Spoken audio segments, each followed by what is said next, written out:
Friends and subscribers, this is China News for April 2013. What's happening in China? Well, this month the big story has to do with gold.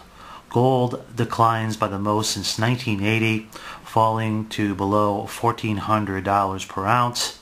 And the Chinese have reacted by buying physical in large quantities. There have been reports out of Hong Kong that some of the bigger purchases of gold and some of the jewelry stores over the counter have some shortages, but as I've shown you in my recent videos, that is not so much the case in the mainland.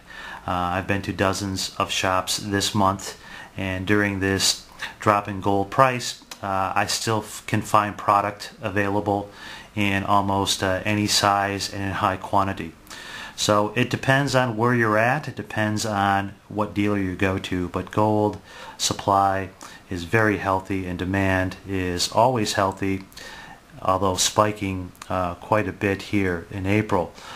What are people buying? Well, a lot of people are buying jewelry. What I've noticed in the shops is that there's more and more female customers buying jewelry on this dip. As far as coins, bars, ingots, the demand is still there, but the real spike came in jewelry, and that's what caused some temporary shortages in some of the parts of Hong Kong and other areas in Asia.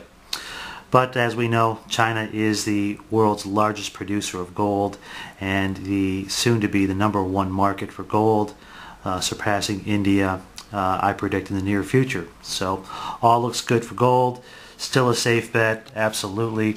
There's nothing else out there that I can see that's going to secure your wealth like gold and silver will. Here's in the editorial of the Global Times a sketch here of gold, the bar of gold there like a balloon losing its air and spelling out gold in the sky. So a little humorous sketch there of gold. Another huge earthquake in Sichuan province, and the casualties are mounting up daily. So far the actual total is over 200 dead, more than 12,000 injured, more than 1,000 are seriously injured, many more than 24 by now missing, and the cultural sites damaged are in the 100 plus. So this problem in Sichuan province is going to continue because they're in a major fault line there, and it shouldn't interrupt though the increased investment into Chengdu and Chongqing and some of those cities out there which are becoming IT development hubs, and that will continue to increase as the years go by. But again, there's a risk of natural disasters in that area, and they have a long history of that. What's going on with house prices? Well, cities with the highest average house price in all of 2012, the change listed there in the blue is positive, in the gray is negative. #1 average house price in Shenzhen at nearly 20,000 yuan per square meter, followed by Beijing, Shanghai, Hangzhou, and Guangzhou. Part of the reason why Shenzhen has such a high per square meter house price on the city average is because it is so close to Hong Kong, and that is also the case with probably some of Guangzhou, although Beijing has actually the highest house price in the center of the city where the government officials stay. It's reported that some of the house prices in the central part of Beijing, the best parts there, are over 100,000 yuan per square meter, and that's no joke, although it probably should be. Oil imports are down, and that is one indicator of how the economy is moving here into the second quarter. Demand is lowest since October of last year. I predict that it'll probably still be a little bit lower. I'm going to do a video here coming up in the near future on energy consumption, and that's one other area we can look at to find out what are the actual numbers coming out of China, what is the slowdown and the truth behind it, because The government numbers, as you know, are not accurate, and we can put together some numbers from other areas and we can ascertain what's really going on, and hopefully I'll get a chance to do that. Shanghai this week is involved in the biggest auto show in China, biggest one in Asia, and perhaps soon to be the biggest auto show in the world in the next several years.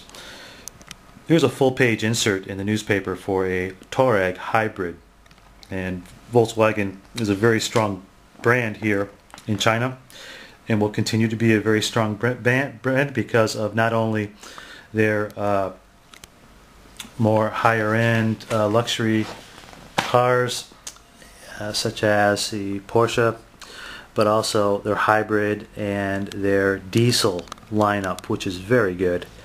They call it Blue Motion. And as I'll show you in a later video on cars in China, we'll take a look at car models in China, where the car market is going, and perhaps talk about how people can profit from what is the biggest car market in the world. Finally, real quick, I want to run through a couple of top headlines here. One of them is there's been a big crackdown on insider trading and other kind of fraud in the financial system here. Hopefully I'll be able to post a link on that, but hundreds have been nabbed, and that's a growing problem here as the economy has been overheated. You've got a lot of fraud, both white and blue collar, and I'll try and keep an eye on that for you.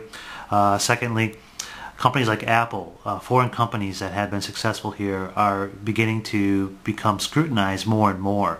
And you'll see that in some of the headlines when you search on the internet, that they're trying to develop their own brands here that not can just compete with foreign brands, but to overcome the foreign brands here domestically going forward. And that's a troubling sign for multinational companies that are trying to cater to the Chinese government and cater to the Chinese market, but they're getting more and more pushback on that. Here's a story that you won't find in many places. Super rice keeps China's supply self-sufficient. Think that if you're in China or in some Asian countries that you're free of Monsanto-like GMO. Well, no, that's not the case. In 2011, they have developed a super rice strain, a GMO-based rice that they have been increasing every year since then to tons and tons throughout China. Why? Because it produces higher yields and they can make more money as far as the farms are concerned, and that way they can help to keep the cost of rice down. The government already puts subsidies towards staple foods like rice and pork, but we're seeing more and more GMO and creative food products here that are of a concern, because they don't have the structure in place to regulate or to even test GMO products. So this stuff could get pretty bizarre going forward.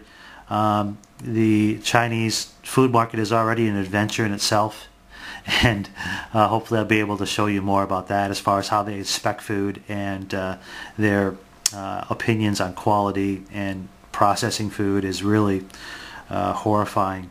And if I get a chance, I'll give you a close-up look at that. So that's all for China news for this month, April.